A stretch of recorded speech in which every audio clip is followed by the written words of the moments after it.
Hey, what's up YouTube? In today's video, I'm going to show you how real estate developers are making so much money in today's market and how exactly they structure their deals to create the most profit for them, and how they use other people's money to leverage and to increase their return and multiply their money dramatically more than any other kind of real estate player in the market today. This video also applies to real estate syndicators, who are people who raise money from other people to do real estate deals. The basic concept of how developers and syndicators are doing this is that they're leveraging other people's money at two different layers. The first layer that they're leveraging is debt. So we always hear in real estate using other people's money. You know, you get a mortgage, you rent a property, and you basically make the spread between the cap rate, which is the dividend yield, or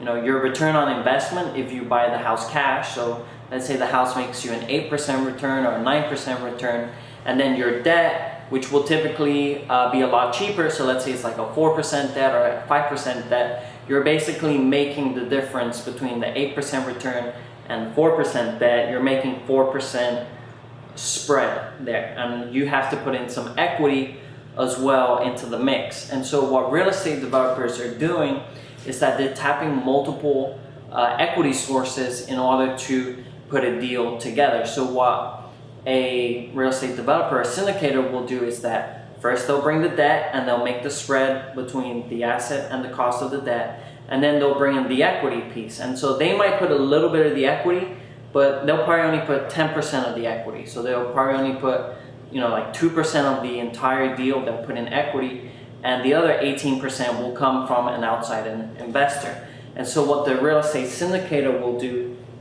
is that they will either kind of do almost like a guaranteed return, or they'll do basically a promote structure, which we'll get into in the video.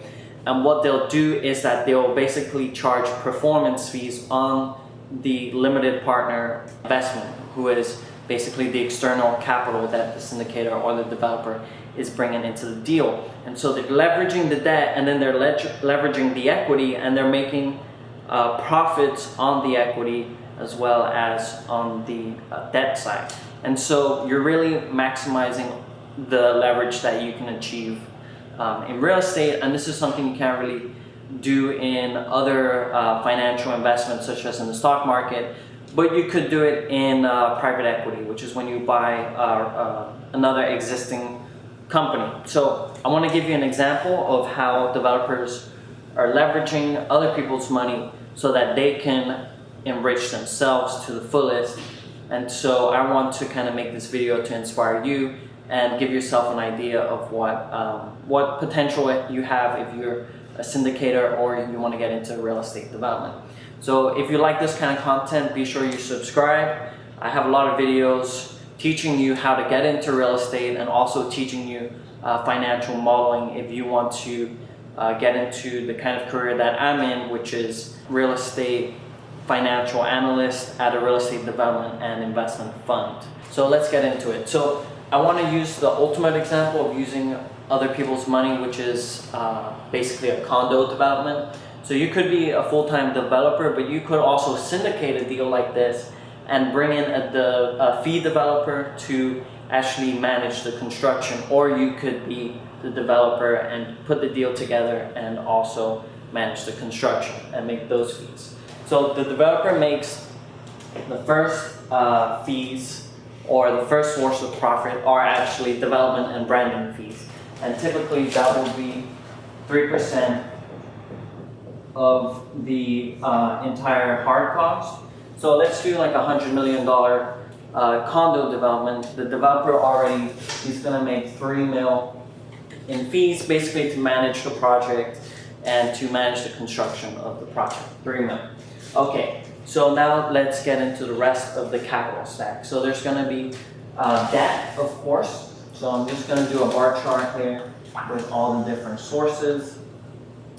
So, boom. Okay, so debt will be, usually for a condo deal, the banks don't like to lend too much. And so you might be able to fund 50 to 60% of the project using debt, right? And this debt typically will cost something like 6% if it's a recourse loan, which means that they can come after you in the event that you don't pay. Non-recourse loans are usually more expensive, and that means that if you can't complete the project, the only collateral that the bank has is the actual project, and they can't come out to your finances personally. So we'll use debt here to fund 60% of the project. And then what is cool about a condo development is that you can actually use the proceeds from the pre-sales of your project. So you can sell the construction project before it's actually finished, and buyers will give you deposits, and you can actually use some of those deposits to fund the construction of the actual building. So they're essentially an equity investor in the project with you. So usually around 20% of the project will come from deposits. And by the way, if the project fails, these deposits are actually at risk, and the senior lender has a priority over the deposits because technically they're an equity investment. So that's something to know and to consider if you're going to buy a pre-construction condo. So let's say now the rest of the project, let's say it's 20% equity. This would be a lot of money for a developer. In this $100 million case, you know, this is $20 million. And so a lot of people don't have $20 million. Even a lot of developers and syndicators don't have this kind of money. And so this is the interesting part of how developers and syndicators are making money from other people's money, and what they're doing is that they're using basically a promote structure for putting a deal together. So out of this 20 million, what might happen is that the developer might only put 10% of the equity. So the developer will put 2 mil, and the limited partner will put 18 million, right?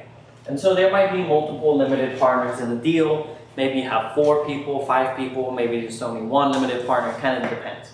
And the roles of the general partner is to develop, to manage the property, and to basically do all the day-to-day administration. And the role of the limited partner is just to basically put up the money and be a passive investor. You're not really supposed to do much. And so the limited partners are typically, in more institutional development deals, are typically pension funds, family offices, hedge funds, opportunistic funds. Usually they're investment kind of funds, or they're also wealthy individuals. And the general partner, of course, will be the syndicator or the developer.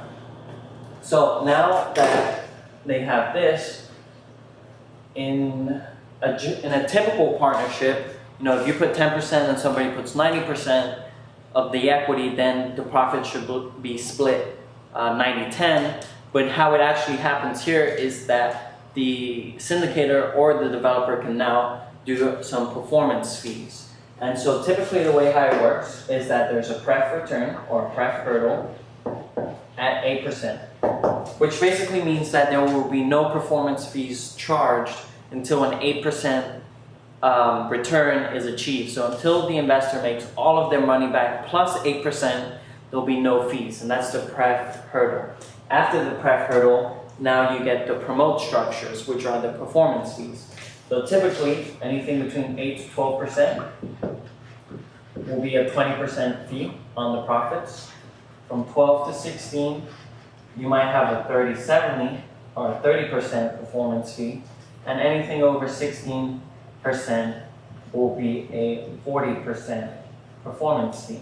And so the performance fees increase as the return increases because we want to incentivize the developer to make this project really profitable. If they make a mediocre deal and you only make 8%, then why should I pay the developer a performance fee? He really did not perform well. But if he did over 16% IRR, which is an annualized return, he made 16% per year for every year that the project was operational, then he should get more of a performance fee because, you know, he's making me money as well. Although the developer only put in 10% of the equity, he might actually be getting something like 35% of all the profits. And so what he's doing there is that just by doing this, he's basically 3xing the power of his investment. So he's doing a 3x here. But what they're really doing is that they're leveraging the equity, which is then used to leverage on debt on the project. And so even though they are only putting in 2% of the capital for the entire deal, they're earning 35% of the deal. So this 2% turns into a 35% ownership of this entire $100 million deal. And so the kind of returns that the developers are making are, whereas the limited partner in a good development deal will typically make about 20% IRR, which is 20% per year. So on a 4-year project, maybe that'll 2x their money. The general partner, they're making closer to a 40 to an 80% IRR, and after a 4-year project, they're basically turning over their money somewhere between 3 and 5 times. They're multiplying their money. They're almost doubling their money every year in a kind of development project like this that's very successful, where they're able to successfully promote the LP partners. And so that's really how real estate developers are structuring their deals to leverage other people's money, and that's how their business is so successful and so profitable. It's because they're making money from other people's money. And so as long as the developments that they do are successful, they'll do well. But also real estate development has a lot of risk, because if you're using debt and you're using a recourse loan and the project fails, you might get foreclosed on. They might go after your other assets, your other developments. It's a risky business, but of course, where there's more risk, there tends to be more reward. And so developers are attracted, and real estate syndicators are attracted to this business model of leveraging debt and leveraging equity in order to maximize their own return. So if you like this video, please subscribe. I have a lot more other videos on real estate and how to grow your real estate career. Just check them out and subscribe. Thank you for watching this video. Please thumbs up and leave a comment, and I'll catch you in the next video very soon. We'll be making 1 video per week in 2018. That is my goal right there. Catch you in the next video. Bye.